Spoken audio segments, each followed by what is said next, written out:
So అదేవిధంగా Kingdom fungi, రాజ్యం fungi అని అంటున్నాం, రాజ్యం ఫంగి. సో ఇందులో ప్రాథమికమైన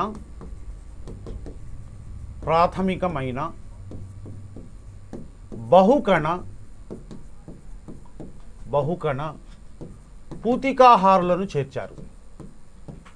పూతికాహారులు. సో బహుకణ పూతికాహారులను చేర్చడం జరిగింది. బహుకణ పూతికాహారులు.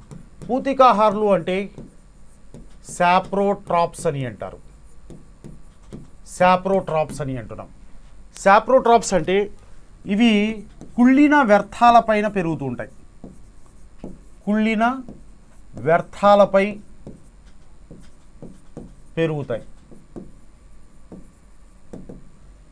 So the gross on dead and decaying organic matters అని అంటారు.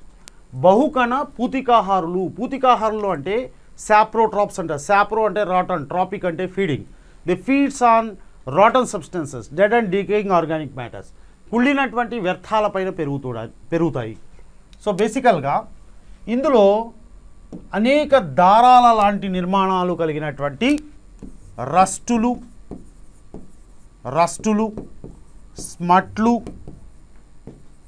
స్మట్లు, మౌల్డులు, మిల్డ్యూ మరియు పుట్టగొడుగులు లాంటి వాటిని చేర్చడం జరిగింది. చూడండి, వాళ్ళము ఈ ఫంగీని వివిధ పేర్లతో పిలవడం జరుగుతుంది. రస్ట్లు అనొచ్చు, స్మట్లు, మౌల్డులు, మిల్డ్యూ, పుట్టగొడుగులు అని వివిధ రకాల పేర్లతో మనం పిలవడం అనేది జరుగుతుంది. సో బేసికల్గా ఈ శిలీంధ్రాలలో వీటిని మనము ఫంగి అంటే వీటిని శిలీంధ్రాలు అని అంటారు. సో బేసికల్గా ఇవి పూతికాహారులు అంటే కుళ్ళినటువంటి వ్యర్థాలపైన పెరుగుతుంటాయి కాబట్టి వీటిని మనం ఏమంటామంటే భూమిని శుభ్రపరిచే తోటీలు అని కూడా అంటారు. భూమిని శుభ్రపరిచే తోటీలు అని కూడా అంటారు. వీటినే స్కావెంజర్స్ అని కూడా అంటాము, రెప్లెనిషర్స్ అని కూడా అంటారు, లేదా డికంపోజర్స్ అని కూడా అంటాము. డికంపోజర్స్ లేదా స్కావెంజర్స్ అని అంటారు. స్కావెంజర్స్, డికంపోజర్స్ లేదా రెప్లినిషర్స్ అని అంటాం. వివిధ రకాల పేర్లతో మనం పిలవడం జరుగుతుంది. ఇక్కడ ఇంకొక పాయింట్ మీరు గుర్తుపెట్టుకోవాలా, బేసికల్గా ఈ శిలీంధ్రాలలో కణకవచం అనేది ఉంటుందండి. కణకవచం అంటే సెల్ వాల్. సో కణకవచం ఉండడం అనేది మొక్కల లక్షణం అని చెప్పాం. ఈ కణకవచము ఖైటిన్ అనేటువంటి పదార్థంతో ఏర్పడి ఉంటుంది. ఇది గుర్తుపెట్టుకోండి. శిలీంధ్రాలలో ఉన్నటువంటి కణకవచం ఖైటిన్ అనేటువంటి పదార్థంతో ఏర్పడి ఉంటుంది. ఈ శిలీంధ్రాల గురించి అధ్యయనం చేయడాన్ని ఏమంటారంటే మైకాలజీ అని అంటాం. మైకాలజీ, ఈ పదాలు గుర్తుపెట్టుకోవాలా. శిలీంధ్రాల గురించి అధ్యయనం చేయడాన్ని మైకాలజీ అంటారు. చూడండి, రాజ్యం ఫంగి, కింగ్డమ్ ఫంగిలో బహుకణ పూతికాహారులను చేర్చారు. పూతికాహారులు అంటే సాప్రోట్రాప్స్ అంటారు. కుళ్ళిపోయినటువంటి వ్యర్థాలపైన ఆధారపడుతుంటాయి. సో అవి భూమిని శుభ్రపరిచేటువంటి తోటీలు అని కూడా అంటున్నాం మనం. సో బేసికల్గా వీటిలో అనేక రకాల పేర్లు, వివిధ రకాల పేర్లతో పిలుస్తాం మనం. రస్ట్లు అంటాం, స్మట్లు, మౌల్డులు, మిల్డ్యూ, పుట్టగొడుగులు, ఇలా వివిధ రకాల పేర్లతో మనము వాటిని పిలవడం జరుగుతుంది. చాలా వరకు దారాలలాగా ఉంటాయి. సో వీటిని డీకంపోజర్స్, స్కావెంజర్స్ అని కూడా అంటున్నాం. వీటిలో కణకవచం కూడా ఉంది. ఆ కణకవచము ఖైటిన్ అనేటువంటి పదార్థంతో ఏర్పడి ఉంది. వీటి గురించి అధ్యయనం చేయడాన్ని ఏమంటారంటే మైకాలజీ అని అంటారు. మైకాలజీ అంటారు. బేసికల్గా ఈ ఫంగస్లో, శిలీంధ్రాలలో మనకు కొన్ని ఉపయోగకరమైనటువంటి శిలీంధ్రాలు ఉంటాయి. కమర్షియలీ ఇంపార్టెంట్, వాణిజ్యపరంగా కూడా మనకు ఇంపార్టెంట్గా ఉంటాయి ఇవి. అదే వీటితో పాటుగా కొన్ని హానికరమైనటువంటి శిలీంధ్రాలు కూడా ఉంటాయి. సో హార్మ్ఫుల్ ఫంగస్ కూడా ఉంటాయి. ఈ హానికరమైనటువంటి శిలీంధ్రాల వల్ల మనకు మొక్కలలో కానీ, జంతువుల్లో కానీ, ఈవెన్ మానవుల్లో కూడా ఇవి వివిధ రకాల వ్యాధులను కలుగజేస్తూ ఉంటాయి అన్నమాట. Okay, right. ఇక కొన్ని ఉపయోగకరమైనటువంటి శిలీంధ్రాలు ఉంటాయి. సో అవి కమర్షియల్గా కూడా ఇంపార్టెంట్. సో మనము కొన్ని ముఖ్యమైనటువంటి శిలీంధ్రాల గురించి ఒకసారి ఎగ్జాంపుల్స్ చూస్తే మనము చూడండి. కొన్ని ఉపయోగకరమైనటువంటి శిలీంధ్రాలు. ఈస్ట్ అనేటువంటి శిలీంధ్రం ఉందండి. ఈస్ట్ అని అంటాం. ఈస్ట్ ఈ ఈస్ట్ అనేది మనకు ఎక్సెప్షనల్ కేస్. ఎందుకు అంటే మనకు ఫంగస్ అనేటివి, శిలీంధ్రాలు అనేటివి జనరల్గా బహుకణ, కానీ ఈస్ట్ అనేటువంటిది ఏకకణ శిలీంధ్రం. ఏకకణ శిలీంధ్రం అండి, యూనిసెల్యులార్ అనమాట ఇది. సో దీన్ని మనం జనరల్గా బేకరీస్లలో, బేకరీస్ అండ్ బెవరేజెస్లో ఉపయోగిస్తామండి. బెవరేజెస్. సో బేకరీస్లో to bake the bread, to bake the bread, bread తయారీ కోసం మనము వీటిని బేకరీలో ఉపయోగిస్తాం.